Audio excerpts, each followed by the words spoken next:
예수께서 부활하셨도다. 그리스도께서 죽은 자 가운데서 다시 살아나사 잠자는 자들의 첫 열매가 되셨도다. 아담 안에서 모든 사람이 죽은 것 같이 그리스도 안에서 모든 사람이 삶을 얻으리라. 그러므로 주께서 이르시되 내가 살았노니 모든 무릎이 내게 꿇을 것이요 모든 혀가 하나님을 찬미하리라 하였느니라. 하나님은 영이시니 예배하는 자가 영과 진리로 예배할지니라. 아멘.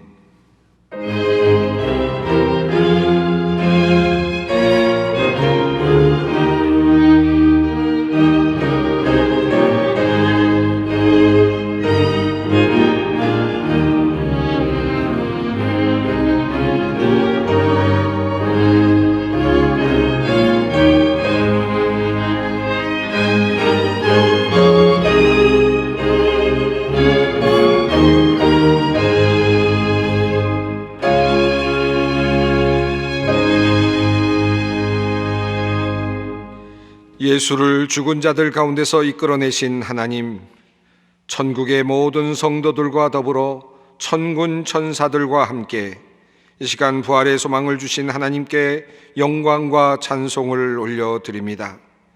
비록 현재의 삶은 죄로 신음하며 죽음의 두려움으로 고통을 당하고 있지만 하나님께서 우리를 구원하시고 마침내 부활의 영광으로 우리를 인도하실 것을 믿습니다. 이 시간 성령님의 역사하심으로 우리가 예배할 때에 우리의 마음과 영이 부활의 소식으로 뜨거워지게 하시고 부활의 기쁨으로 충만케 하옵소서. 성부, 성자, 성령께 영광과 찬송을 올려드리옵나이다. 아멘. 찬송가 164장을 함께 부르시겠습니다.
사랑의 하나님, 예수 부활의 소식이 선포되는 부활절 아침, 기쁨과 감사로 부활하신 주님을 찬양합니다. 사랑하는 외아들을 아낌없이 십자가에 내어주시고 죽음의 세력이 가득한 무덤 속에서 예수를 다시 일으켜 세우시사 모든 잠자는 자들을 위한 부활의 첫 열매가 되게 하셨습니다. 죽음의 세력에 잡힌 바 된 모든 자들을 위하여 우리 주 예수를 죽은 자들 가운데서 다시 살리신 하나님, 참으로 감사합니다. 예수님의 부활하심은 죽음이 더 이상 이 땅에서 우리에게 왕노릇하지 못함을 선포하는 것입니다. 예수님의 부활하심은 사악한 정치와 못된 술수, 거짓된 진술과 인간적인 배신, 사탄의 방해에도 불구하고 하나님의 공의가, 정의가 승리하였음을 확인하는 것입니다. 하나님, 부활절, 코로나19 바이러스의 확산으로 온 세상이 암흑으로 죽음의 권세 아래서 신음하고 있는 이때에 부활의 능력이 우리 모두에게 임하시기를 기도합니다. 칠흑과 같은 어두움 속에서 갈 바를 알지 못하는 이들, 병과의 싸움 속에서 죽음의 세력의 위용에 눌려있는 사람들, 세상의 사악한 권력 아래서 신음하고 있는 이들 모두에게 부활의 능력이 임하게 하여 주시옵소서. 주님을 3번이나 부인한 베드로와 같이 우리는 늘 부족하고 주님의 은혜를 누리기에는 자격이 없는 자들입니다. 하오나 주님께서 직접 디베랴 바닷가를 찾으셔서 베드로를 회복시키시고 새로운 소명을 주신 것 같이 오늘 부족한 모습으로 부활절을 맞는 모든 성도들에게 주님의 용서와 회복 그리고 새로운 소명을 허락하여 주시옵소서. 이제는 나와 주님만이 아는 죄악을 침묵 가운데 주님께 고백합니다. 너희가 그리스도와 함께 살리심을 받았으면 위의 것을 찾으라. 거기는 그리스도께서 하나님 우편에 앉아 계시느니라. 위의 것을 생각하고 땅의 것을 생각지 말라. 이는 너희가 죽었고 너희 생명이 그리스도와 함께 하나님 안에 감추어졌음이라. 그러므로 주 예수 그리스도 안에 있는 자에게 결코 정죄함이 없느니라. 아멘.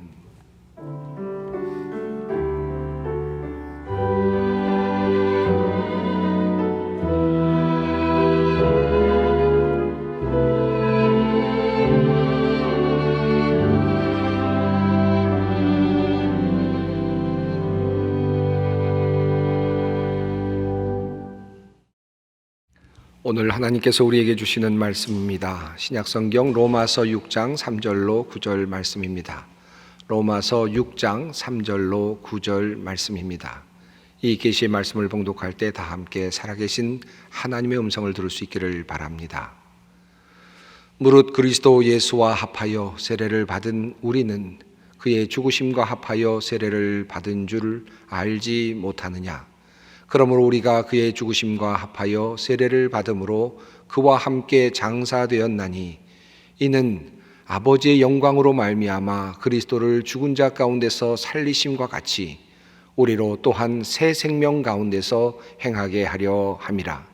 만일 우리가 그의 죽으심과 같은 모양으로 연합한 자가 되었으면 또한 그의 부활과 같은 모양으로 연합한 자도 되리라. 우리가 알거니와 우리의 옛사람이 예수와 함께 십자가에 못 박힌 것은 죄의 몸이 죽어 다시는 우리가 죄에게 종노릇하지 아니하려 함이니 이는 죽은 자가 죄에서 벗어나 의롭다 하심을 얻었음이라. 만일 우리가 그리스도와 함께 죽었으면 또한 그와 함께 살 줄을 믿노니 이는 그리스도께서 죽은 자 가운데서 살아나셨음에 다시 죽지 아니하시고 사망이 다시 그를 주장하지 못할 줄을 알미로라. 아멘. 부활을 축하합니다. 부활의 날입니다. 예수께서 부활하셨습니다. 우리 옆에 있는 분들과 함께 인사를 나누겠습니다. 오늘은 이렇게 인사하겠습니다. 예수께서 부활하셨습니다. 진실로 부활하셨습니다. 이렇게 화답하면서 인사하겠습니다. 함께 하십시다. 예수께서 부활하셨습니다. 진실로 부활하셨습니다. 감사합니다. 각자의 자리에서 우리가 지금 예배를 드리고 있습니다. 오늘 같은 날 예배당에 모두 모여서 예배를 드리면 얼마나 좋을까. 참 많이 아쉽지만 그러나 우리의 상황을 고려해서 우리가 각자의 자리에서 우리가 함께 예배를 드리고 있습니다.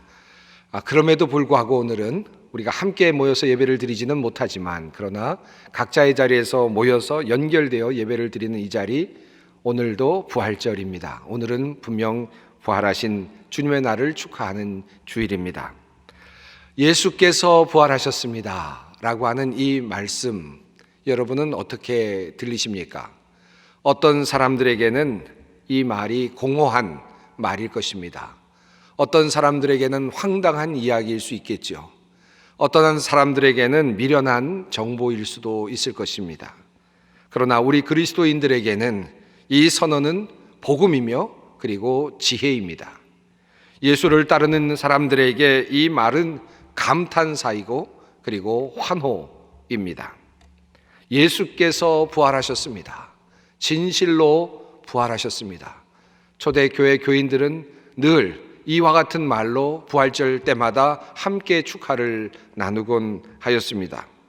사도 바울은 이 부활 사건을 복음이라고 이렇게 이야기를 합니다. 고린도전서 15장 1절 말씀입니다. 형제 자매 여러분, 내가 여러분에게 전한 복음을 일깨워 드립니다. 여러분은 그 복음을 전해받았으며 또한 그 안에 서 있습니다. 나도 전해받은 중요한 것을 여러분에게 전해드렸습니다. 그것은 곧 그리스도께서 성경대로 우리 죄를 위하여 죽으셨다는 것과 무덤에 묻히셨다는 것과 성경대로 사흘날에 살아나셨다는 것과 게바에게 나타나시고 다음에 12 제자에게 나타나셨다고 하는 것입니다. 복음이란 무엇인가?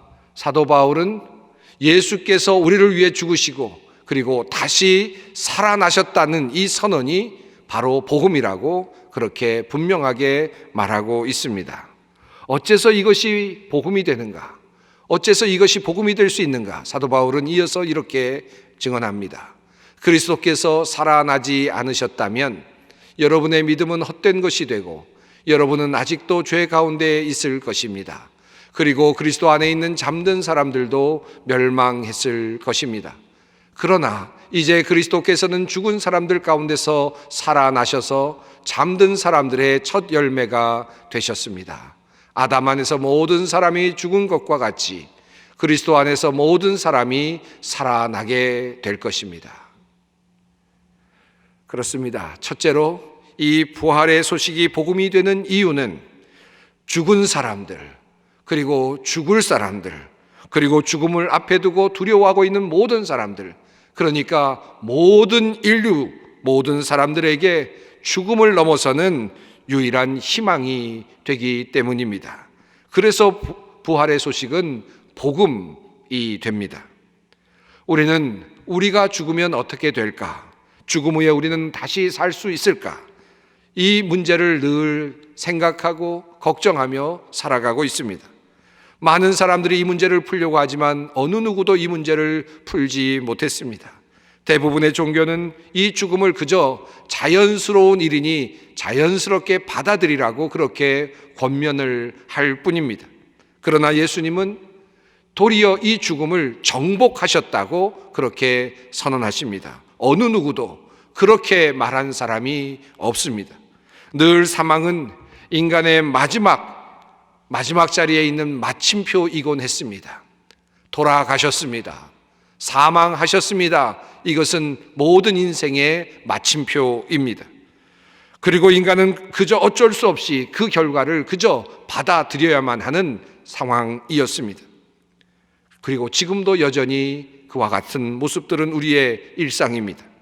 그런데 우리 하나님께서 죽은 예수를 무덤에서 다시 일으켜 세워주심으로, 부활케 하심으로 이것이 마지막이 아닌, 죽음이 마지막이 아닌 특별한 일이, 기적이 일어나게 되었습니다. 생명이 도리어 죽음을 삼키는 기적이 바로 부활입니다. 그래서 예수를 믿는 사람들에게 마지막은 죽음이 아닙니다.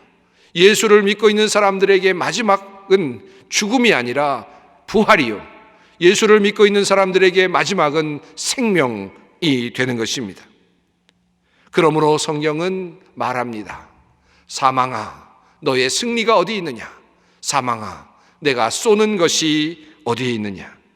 예수 그리스도의 부활은 그것을 믿고 있는 모든 이들에게 죽음 앞에서 당당할 수 있도록 만들어 줍니다. 그래서 우리는 오늘 이렇게 선포합니다. 예수께서 부활하셨습니다. 죽음을 이기시고 부활하셨습니다. 진실로 부활하셨습니다. 이것은 우리에게 그러므로 복음입니다. 두 번째로 부활의 신앙이 우리에게 복음이 되는 이유가 있습니다.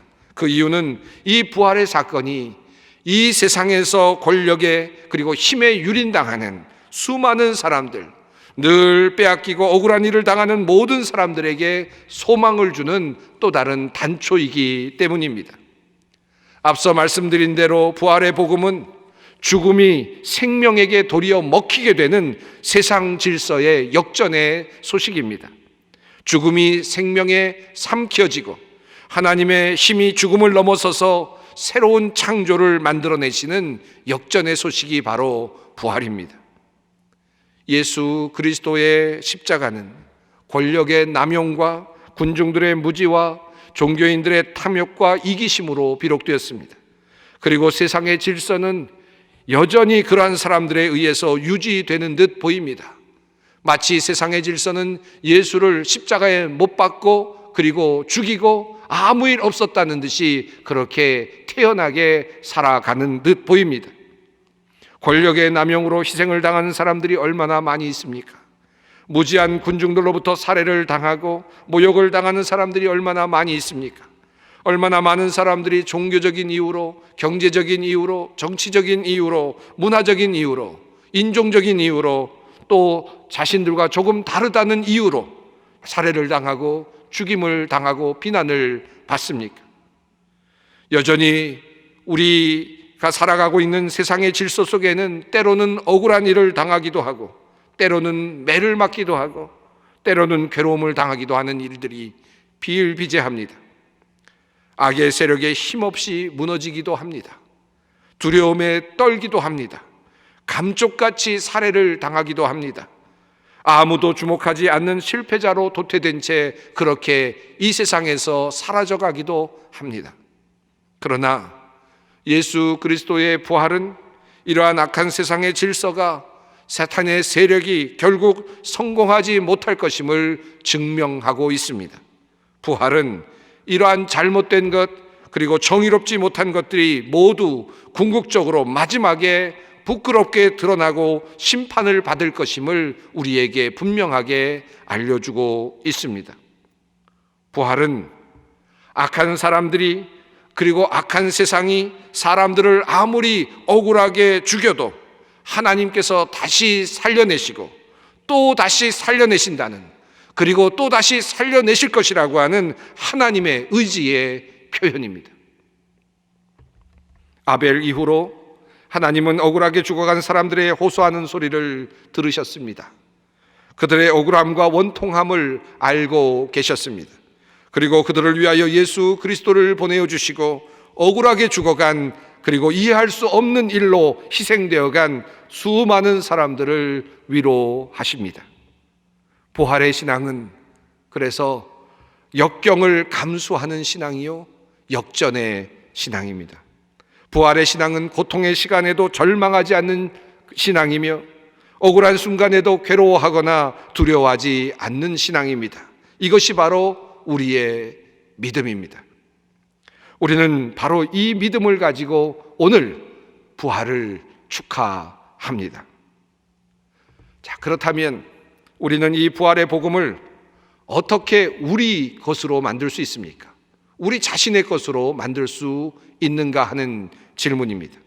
그냥 부활은 이런 의미이다, 이런 가치가 있다, 이런 내용이다라는 것을 아는 것만으로, 그렇게 숙지하는 것만으로 부활의 신앙을 우리는 가질 수 있는가 하는 질문입니다.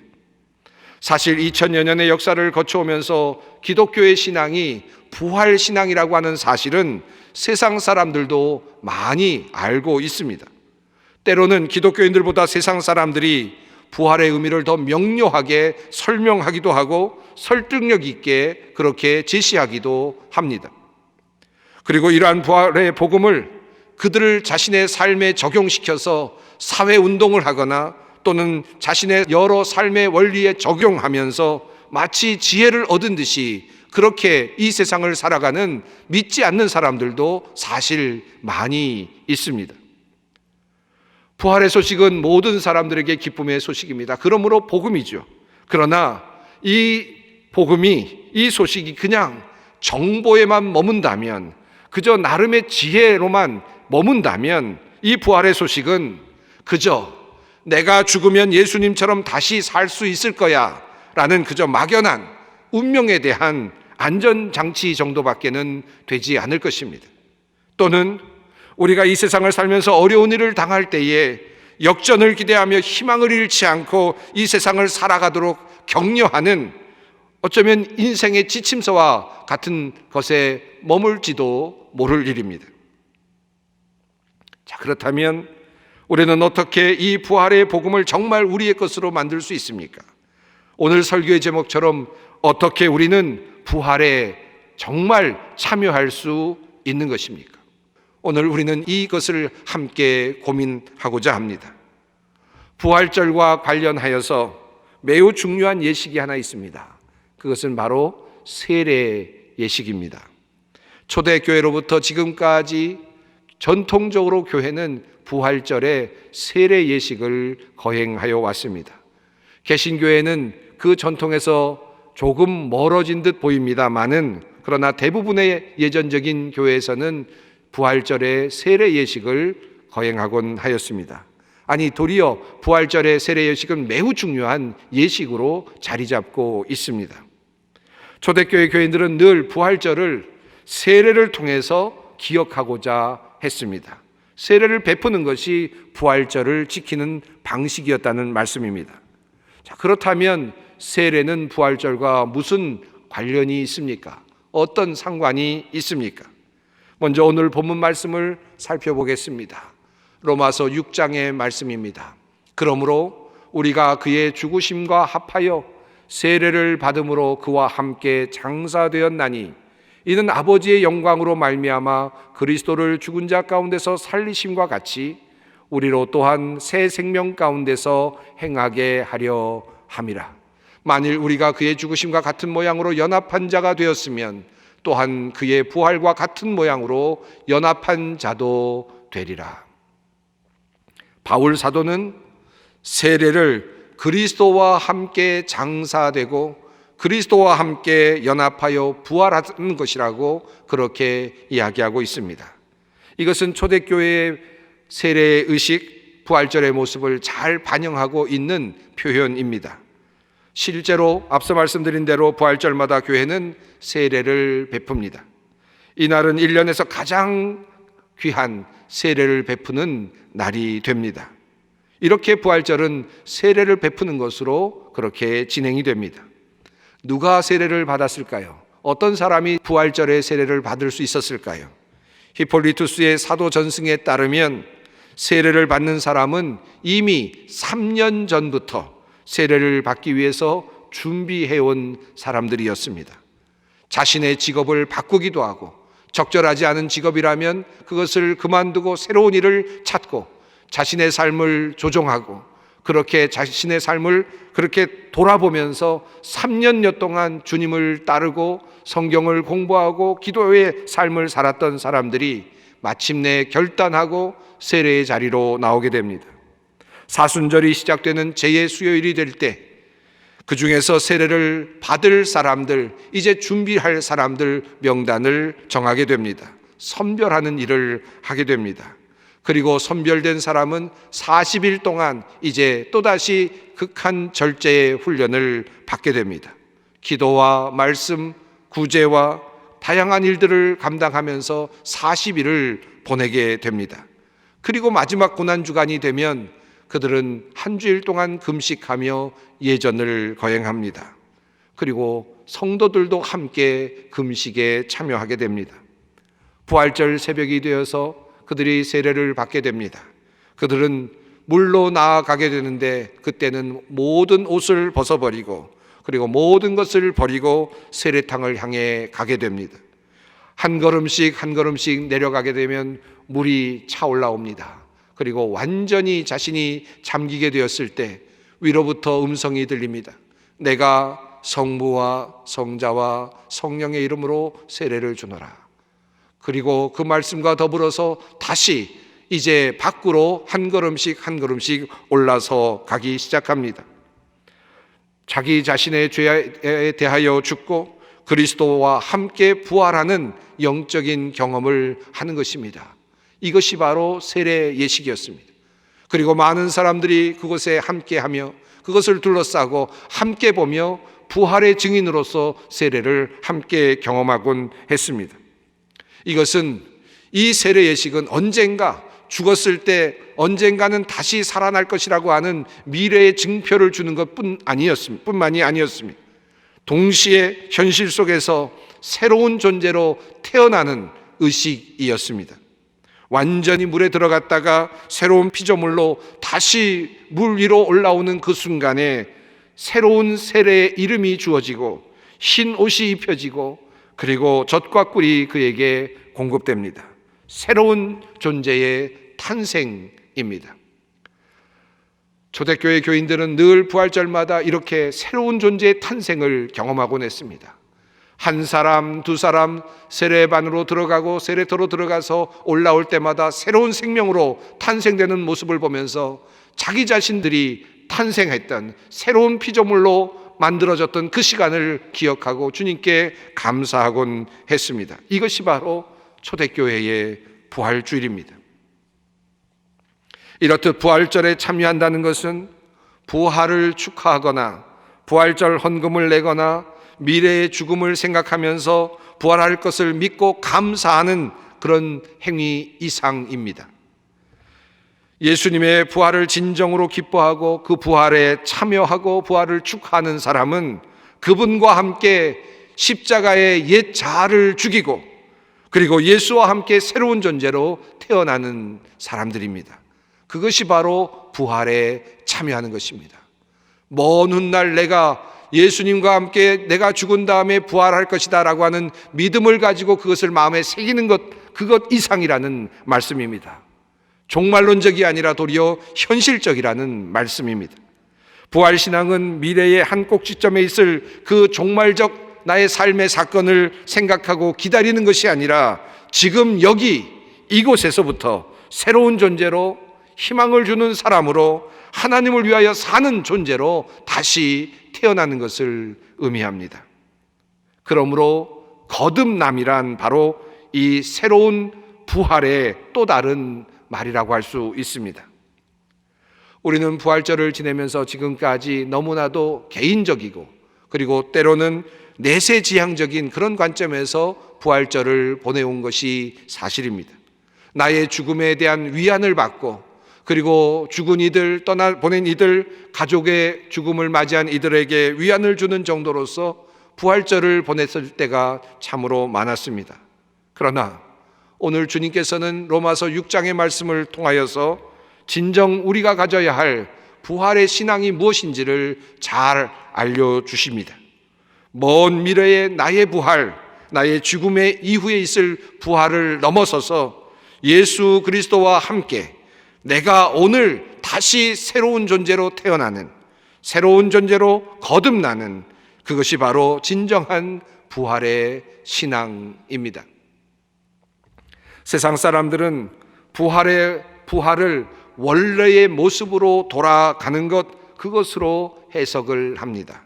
운동선수가 부활을 했다 하면 과거에 가지고 있었던 그런 운동의 능력이나 그런 기능을 회복했다라는 말로 사용을 합니다.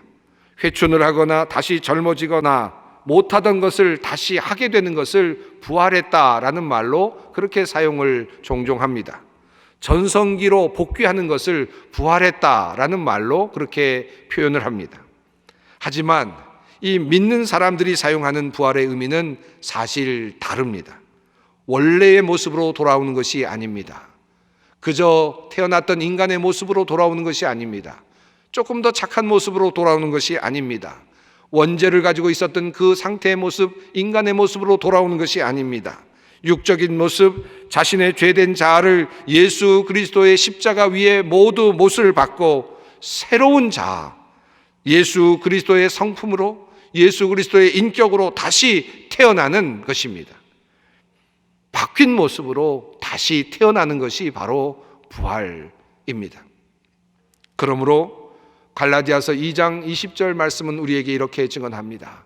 내가 그리스도와 함께 십자가에 못 박혔나니 그런즉 이제는 내가 사는 것이 아니요 오직 내 안에 그리스도께서 사시는 것이라. 이제 내가 육체 가운데 사는 것은 나를 사랑하사 나를 위하여 자기 자신을 버리신 하나님의 아들을 믿는 믿음 안에서 사는 것이라. 우리는 어떻게 부활에 참여하는가? 부활에 참여하는 것은 새로운 존재로 태어나는 것입니다. 나의 존재를 의의 도구로 그 성격을 바꾸는 것을 말합니다.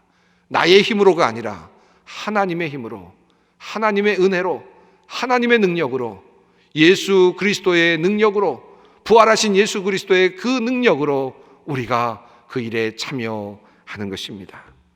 그러므로 사랑하는 성도 여러분, 바로 이날 하나님께서 우리에게 주시는 귀한 말씀을 마지막으로 경청하십시오. 그러므로 여러분은 여러분의 지체를 죄에 내맡겨서 불의의 연장이 되게 하지 마십시오. 오히려 여러분은 죽은 사람들 가운데서 살아난 사람답게 여러분을 하나님께 바치고 여러분의 지체를 의의 연장으로 하나님께 바치십시오. 기도하겠습니다. 사랑의 하나님, 우리에게 부활의 소망을 주시니 감사합니다. 이 소망이 우리의 마음에만 머무는 지식이나 관념이 되지 않게 하시고 예수님과 함께 죽고 예수님과 함께 사는 부활의 신비 안으로 들어가는 주님의 참된 성도들, 부활의 증인들이 되게 하여 주시옵소서. 예수 그리스도의 이름으로 기도드리옵나이다. 아멘. 찬송가 165장 함께 부르시겠습니다.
평화의 하나님께서 친히 여러분을 완전히 거룩하게 해주시고 우리 주 예수 그리스도께서 오실 때에 여러분의 영과 혼과 몸을 흠이 없이 완전하게 지켜주시기를 빕니다.